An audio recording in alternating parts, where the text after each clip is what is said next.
Once in a dark room, four candles started to speak with each other. The first candle said, "I am peace, but these days nobody wants to keep me lit."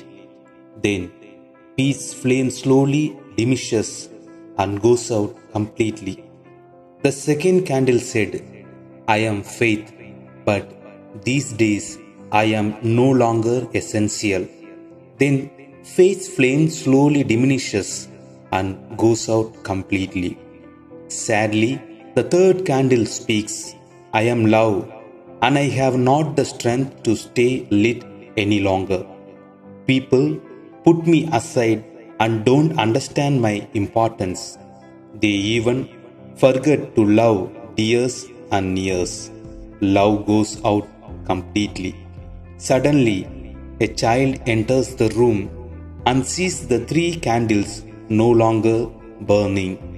The child begins to cry. "Why are you not burning? You are supposed to stay lit until the end." Then the fourth candle speaks gently to the little child. "Don't be afraid, for I am hope, and while I still burn, we can relight the other candles." With shining eyes, the child took the candle of hope and lit the other three candles. In today's first reading, God wished to relieve Moses of some of his responsibility and share his responsibility and his power with these 70 elders and two others, Eldad and Medad.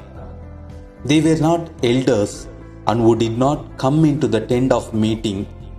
These two started to prophesy in the camp. Immediately, Joshua runs to Moses and states his objection. But Moses, with his hope, led the others to serve for the Lord.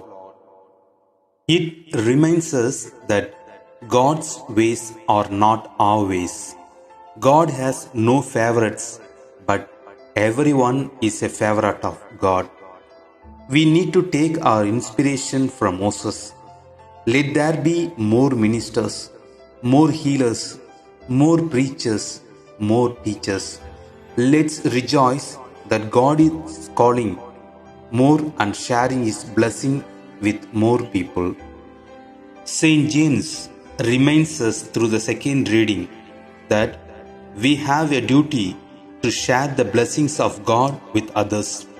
In human choices, when we choose something or someone, we exclude others. In God's choices, when He chooses someone, He chooses that person to be a blessing for others. If God has been generous with us, we too need to be generous with others. In today's Gospel, we see Jesus teaching His disciples the message of His kingdom. They are still thinking in terms of power, position, and believe they are the elite because they are chosen. They hear of someone who is not one of them casting out demons and healing in the name of Jesus, and they told Jesus that they tried to stop him because he was not of their group.